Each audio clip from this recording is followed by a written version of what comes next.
Hey there, how you doing? Charlie Winters here with horse racing and football selections for Saturday, the 19th of October. Well, as stated in the comments, a disappointing day. When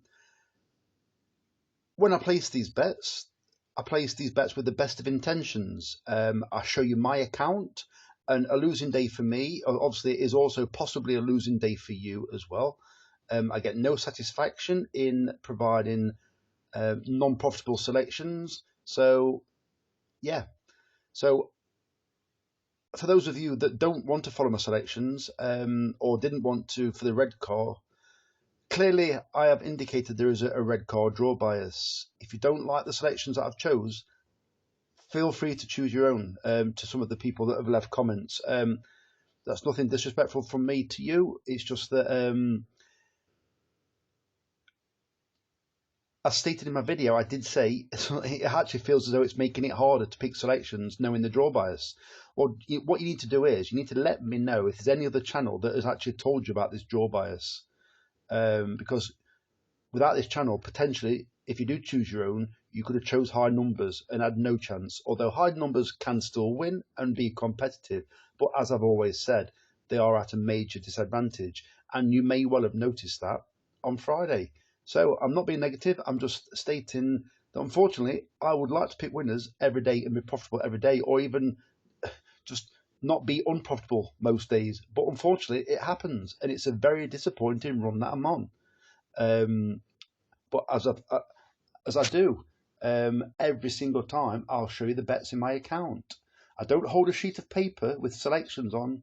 I show you in my account. And for those of you, and this isn't a rant, but for those of you that see very little in my account, it's because I keep very little in my account. And that is it. So let's get on to it. So I've had a bit of a go. I've gone for a bit of a flat cap Callum approach where I've chosen many selections because I like the look of them. I haven't kept it very select. I've actually broadened my selections, and some of them I haven't even looked at the form. What are you doing, Charlie? Not looking at form? I haven't looked at the form, and I shall mention the reason why I haven't looked at the form in one of the bets very shortly. So let me get into it. So the first bet, you have to bear with me. This is a 5 pence each way doubles, and that is the bet. And I've chosen a few selections. So basically, what I've done is I'm backing a stable or a family. So I've gone to Catterick, and I cannot ignore just how many winners the Easterby camp are having. Obviously, up until Saturday, when they probably won't have any. Um, in my opinion, they've got a couple of big prize winners or placed all over them. There's some horses that have ran first time out and they just had a day out at the races, been slowly away, held up towards the back. One of them's made late headway, one of them just finished mid division, and I think there's several interesting angles. So I'm going to get into it. So 5 pence each way doubles. You will see on all the bets that I have taken the prices where I believe I'm getting value. So let me get into it. So the first race is the 1 o'clock at Catterick. I've chosen two selections. I've chosen obligatory at 14 to 1 and cash in, and I've left it to SP. Cash in is around about 3 to 1. Obligatory is now drifted to 16s. I I believe when I last looked, the favourite was 2 to 5. It could well win, but in my opinion, at Catterick on awful ground, it's not a 2 to 5 chance. And I do believe the Farhier horse, which has now gone to 14 to 1 from 20s, isn't the danger. So I honestly think that it's between the two Easterbys to challenge the favourite.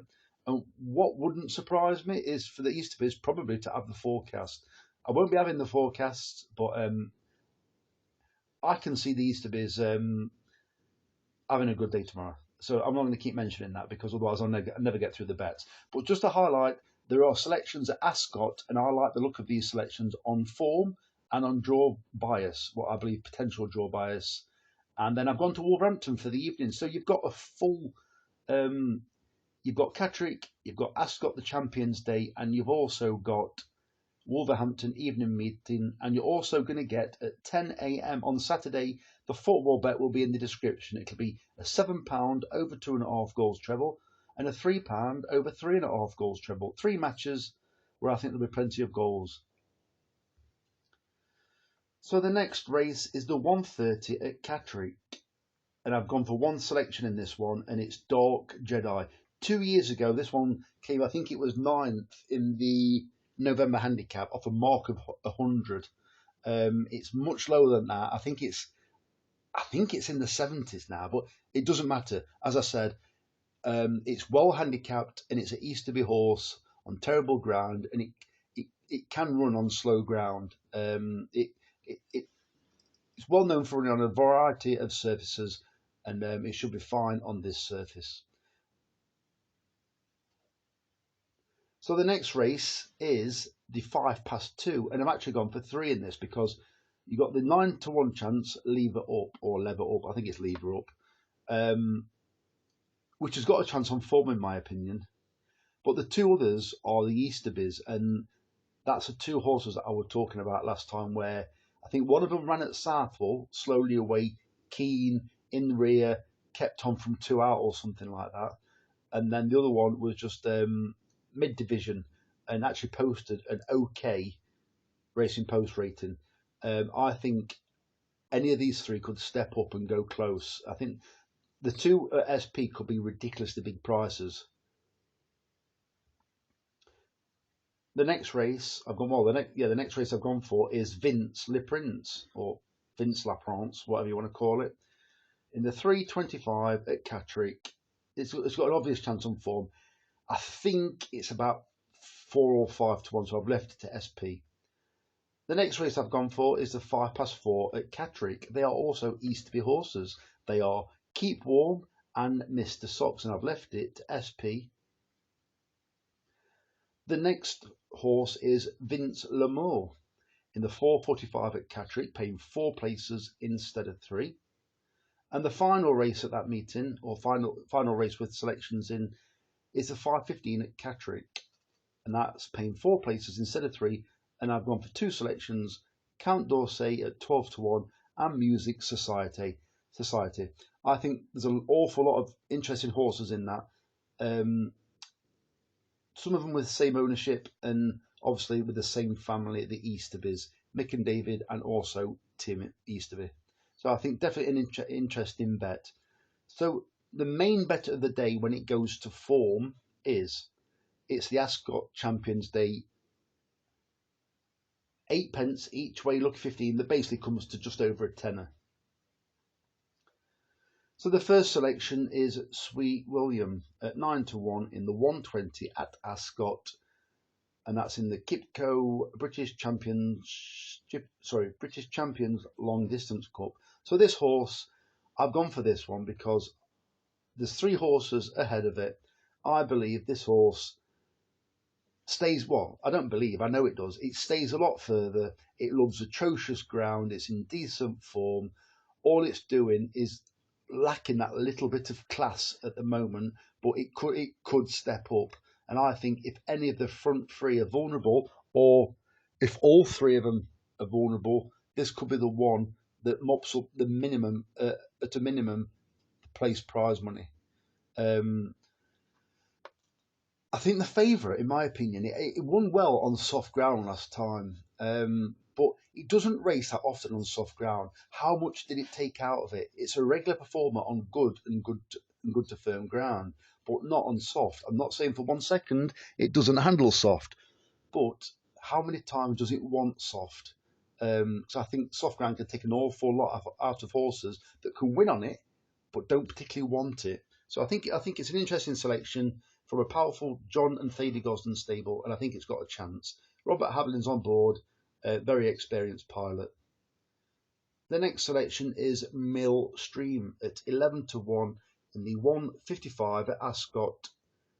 This is in the Qipco British Champions Sprint Stakes, and unfortunately it's a money back special rather than extra place race. So I'm going to get confused very shortly because I've chose two sprinters in two race. Well, a sprinter in both the sprint races, and I'll very shortly I'll get confused. So the line of form I've seen is, I think it was this race last year. There was a draw advantage, and it was the Easterby horse, Something Power, that won it. Well, further back in the field, there were several horses that didn't have, where the draw bias went against them. There was Makarova that was comfortably beaten, and then there was a horse that finished 2 places behind it. I don't think it's this one. It could be one of the other ones further down in my bet, but they were both inconvenienced by the draw. But anyway, Millstream. So Millstream, it's ridden by. I don't think this is a horse. So Millstream, that's not the form line. Millstream is ridden by William Buick generally. It was ridden by William Buick on its last run last year when it ran poorly. And I think he advised them to have the wind operation. And maybe he says, give it a wind operation and I'll stay on board. So I think you'll see some improvement. Well, if he said that is right, because this has also gone from strength to strength. I saw this horse win. I think I even tipped it that day. I think it was at Haydock where there was a horse swerve and you thought, oh, I hope it's got no chance now, this one has. And it managed to battle back to the front and won it on the line. It beat, should have had a ring, should have put a ring on it, something like that, by a nose that day. It's also ran similar in another race and dropped back and still came and won. I think this is a tough horse. It's got a low draw, which I think you need on this course on soft ground. The third selection is Grateful. I've left the price in the 235 at Ascot in the Qipco Champions Fillies and Mares, paying 5 places instead of 3. So I've gone for this one. It's currently 12 to 1, which I think is a stinking price. I'm thinking it should be more like 20s. So this horse won well last time. I think it needs a bit of a monkey. I think this horse is a bit of a monkey and needs a bit of a smart ride. Keep it interested, keep it distracted. Well, it won over further last time, and I think it was Christos Soumillon rode it, or Michael Boss rode it. What? It was a French jockey, and whoever rode it last time gave it a decent ride and is on the horse again. It's back on soft ground, and I think this horse, because I have tipped it before, and it was on quick ground last time. It was at Goodwood, and it came to win the race, in my opinion, at Goodwood on the wide outside. And then, when I say it found nothing, I just think it was completely spent on the quick ground. So it could be interesting on really atrocious ground tomorrow. It's given out as soft. Well, there's rain forecast in the morning, and I think it's right up to racing. I'm not saying it's heavy rain. It's light rain, showers, a bit of sun, showers, and that kind of thing. So it'll make sure that the ground doesn't improve. So I do like the look of Grateful anyway. The fourth selection is Facteur Cheval at 7 to 1 in the 3:15 at Ascot in the Queen Elizabeth II Stakes. So basically this horse, I'm not going into too much detail with this horse because I did pick it quite a while ago. But what I can tell you is it is a soft ground performer. And I think these international horses, or the French horses, are very dangerous. They've already taken several prizes this year home. And I think this horse could do the same again. The next selection is, Irisine at 14 to 1 in the 3:55 at Ascot in the Qipco Champions Stake. Similar kind of thing applies. I think there are some of the more fancied horses are vulnerable in my opinion. This loves soft ground and could be the one that nicks a bit of place prize money at an okay price, 14 to 1. The next selection will be the end of me. The next selection is Bo Pedro at 11 to 1 in the 4:35 at Ascot, paying 7 places instead of 4 in the Balmoral. So in my opinion, it's gonna favour low numbers. It did, I think it was last year and the year before. By the way, that power horse, I think we'll call it Aerial Power, I might be wrong. Bo Pedro. So it's been running well all season. Well, I say all season. When there's been some cash, some big races, It's one of them that's been like travelling well. When I say running well, it's been unlucky several times, eye catching, all that kind of stuff. This horse was running out of races to win, which I said the last two times. Well, twice it's come there to win the race and not quite won it. It ran well, ran okay recently, and I just think with the draw bias favouring low numbers, or hopefully favouring low numbers, this horse, I think it's drawn 3, has got every chance. There are some horses that have come into this race extremely well, um, very well handicapped, and it's a competitive race. But I do like the look of Bo Pedro. And David O'Meara is a very dangerous trainer, especially when he takes his horses to Ascot and the big races in general.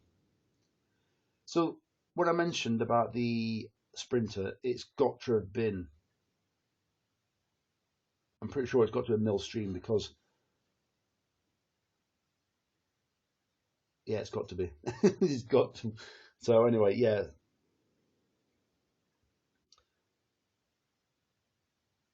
So the next one is a 10 pence each way, lucky 31, and this one's at Wolverhampton.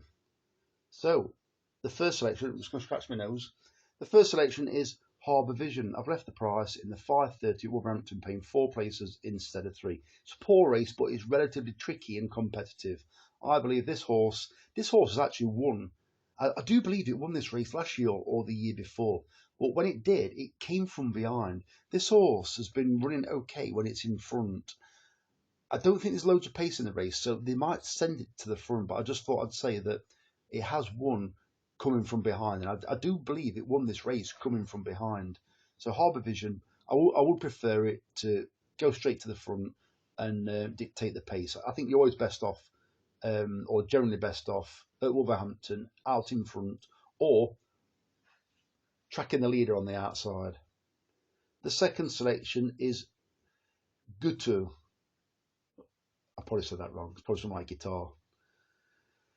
At 13 to 2 in the 6 o'clock at Wolverhampton, paying 4 places instead of 3. There's a line of form in this race that the other horse doesn't run in it, but there's a piece of form, should I say, that I like of this horse, and this horse made all to beat the Caledonian. And the Caledonian was in decent form then. All right, don't get me wrong. The Caledonian doesn't show its best form at Wolverhampton. It's normally Newcastle. But for this horse to make all and to beat it, and then it did stretch the field out as well. This race is nowhere near. This race hasn't got anything like the Caledonian in the race. So I think this horse, if it runs its race, it's going to go very close. The next selection is Monsieur Fudge in the 6.30 at Wolverhampton, paying 4 places instead of 3. So this selection is trained by George Scott. George Scott, in my opinion, has had a cracking season. His two-year-olds have done okay. This horse, it's from a very powerful racing, what do you call it? Very powerful racing owner. Ammo Racing Limited, that's what it is anyway. I was trying to what to class them as. Yeah. So big things are thought of for this Ammo Racing, but they really need the horses to obviously. They don't need bad horses. So if they've got any bad horses, they need to get a win under the belt and get shut. This isn't one of the bad horses, but it's certainly not one of the. Well, I say not one of the bad horses. It's only ran 3 times, I believe, so it needs to actually start doing something. It's in the. I believe it's in a nursery now, so it ought to show a bit of something. It's got a wide draw. That's the problem. It's shown loads of speed at some decent tracks. Now it's on the all weather, but it's drawn 10, and that's a little bit awkward. But it needs to kick it out, get in front, and let's see what it's got. The next selection is Tribal Wisdom, and the 7 o'clock at Wolverhampton, paying 4 places instead of 3. So I looked at Wolverhampton, and I'm looking at the calibre of jockeys that are at Wolverhampton. And I know everybody, probably including myself, likes to slate jockeys, but I'm looking at the calibre of jockeys that are actually at Wolverhampton. You've got Champions Day, you've got a 20, is it two 20 odd run of fields at Ascot, but you've got Richard Kingscote at Wolverhampton at 7 o'clock on a Saturday night. It's like Richard Kingscote. I'm sure that I might be wrong, but I'm pretty sure that Safi Osborne's there as well. And there's another top jockey there, or relatively top jockey. I'm thinking, what are you guys doing at Wolverhampton instead of Ascot? Um, how times have possibly changed, kind of thing. So the next selection is Spanish Angel in the 8 o'clock at Wolverhampton. So this horse, I think there'll be a fast pace.